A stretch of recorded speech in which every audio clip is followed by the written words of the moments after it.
Welcome back to the deep dive.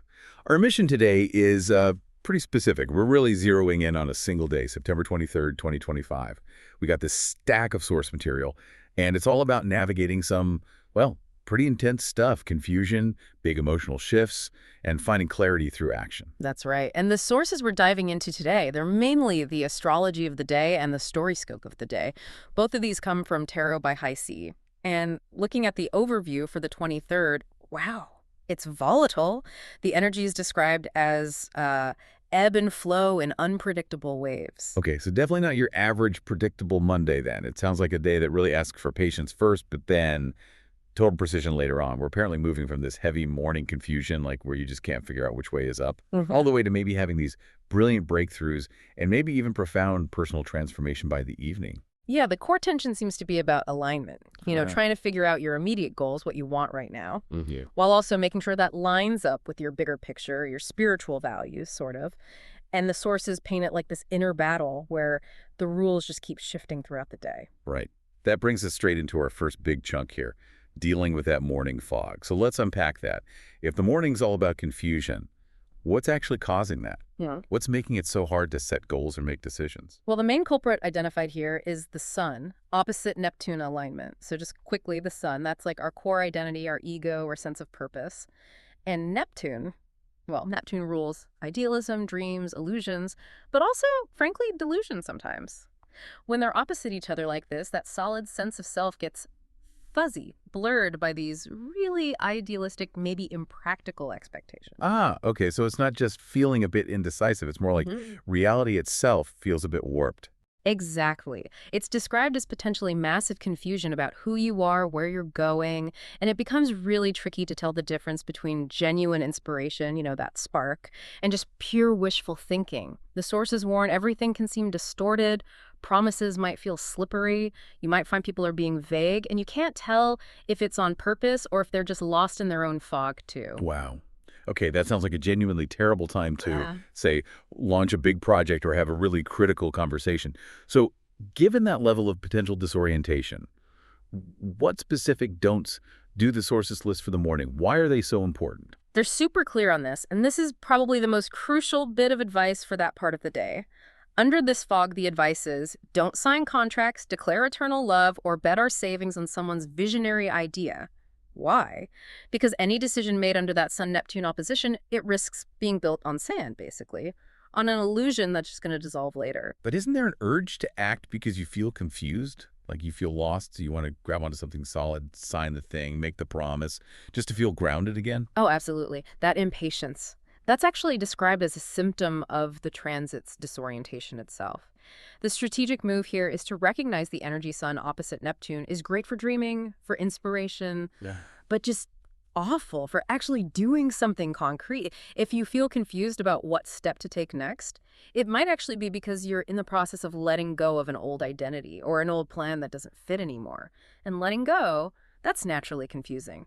The advice is wait. Wait for the air to clear before you commit. Use the morning to visualize, maybe journal, but don't sign on the dotted line. Inspiration, not decision. Got it. Okay, so that's the morning fog. But then you mentioned this radical shift later in the day, resolution, transformation. What brings that about? What energy cuts through the fog? Yeah, it's quite an abrupt change, apparently driven by the Sun trine Uranus. So where Neptune was about dissolving things, fog, confusion, Uranus is the opposite. It's disruption, sudden insights, innovation, freedom. This alignment is said to promise glimpses of the future, radical insights, truths, and soul-level evolution. The source even describes it quite dramatically, like lightning strikes to free us from the past. Lightning strikes. That sounds intense. Is that breakthrough always, Yeah. comfortable? Does this radical insight just land gently? Insight's rarely totally painless, is it? But the source suggests this transit actually provides support for the change. It helps us adapt to these deep, maybe really fast changes, whether they're happening inside us or in our circumstances. So instead of feeling wiped out by the change, you might suddenly just get it from a higher perspective. You might see an alternative path or weird, unexpected solution we never considered. Strategically, the only real advice here is be open. Be ready to pivot fast when that lightning strike of truth hits. Okay, so that clarity arrives. Maybe suddenly. And then it combines with this other major force starting on the same day, Mars in Scorpio, which is active from September 23rd right through to November 4th. So if Uranus brings the insight, Mars in Scorpio sounds like it provides Yeah. the muscle, the action plan. You mentioned it's about reclaiming power. Exactly. Mars in Scorpio is often seen as the deepest, maybe the most potent expression of Mars energy. Mars is our drive, our action principle. And Scorpio, that's the sign of transformation, secrets, power, control, depth. So Mars here digs deep, intensifies desire, and moves with strategy and focus. It's not about surface stuff. It goes for the core issues strategically. It wants results. That sounds incredibly powerful. Like You're- being handed, I don't know, a high-precision laser or something. Mhm. How do the sources suggest we handle that kind of intensity without, accidentally burning things down or pushing everyone away? That's the absolute crux of it. Because while it fuels amazing transformation, the shadow side is making us emotionally reactive, impulsive even, often driven by this really deep desire for control rather than cool, rational thought. We can become really passionate, maybe forceful about getting our needs met. And this period, this Mars in Scorpio transit, is described as highly likely to bring things out into the open. And we're talking hidden power plays, financial maneuvering, or sudden shifts in alliances. Secrets tend to surface. Right. So even if we haven't done anything shady, this energy can still expose weaknesses or imbalances in our existing setups, like in business deals or relationships. Precisely. It forces issues around power, control, maybe hidden agendas right to the surface. And the source material doesn't mince words about the consequences. If someone has misused power, if we've betrayed lovers, cheated business partners, or turned friends into enemies, then yeah, the advice is we'll need to watch our back. It's presented as a kind of reckoning, where past actions can come back around whether you started it or not. Okay, so it's intense. But the sources give specific guidance, right? A sort of strategic mandate for handling any toxicity that comes up.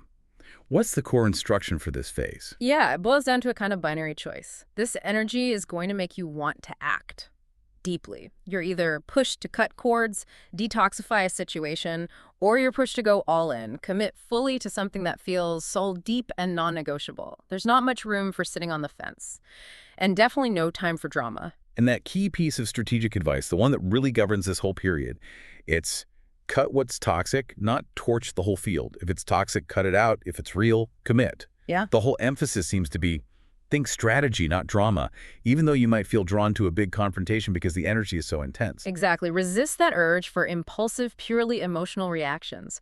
The strategy needs focus, not just frustration. Mars in Scorpio, used well, is like a surgeon's scalpel. Precise, effective. Used poorly, well, it's more like a wrecking ball. The challenge is using that precision when your emotions might be screaming for an explosion. Okay, so to make this less abstract, let's look at the story scope of the day. It features someone called Celine Vera, described as a strategist, survivor, and sinner. Just for context, the story scope is like a short narrative, maybe historical, maybe fictional, used to illustrate how these astrological energies play out strategically.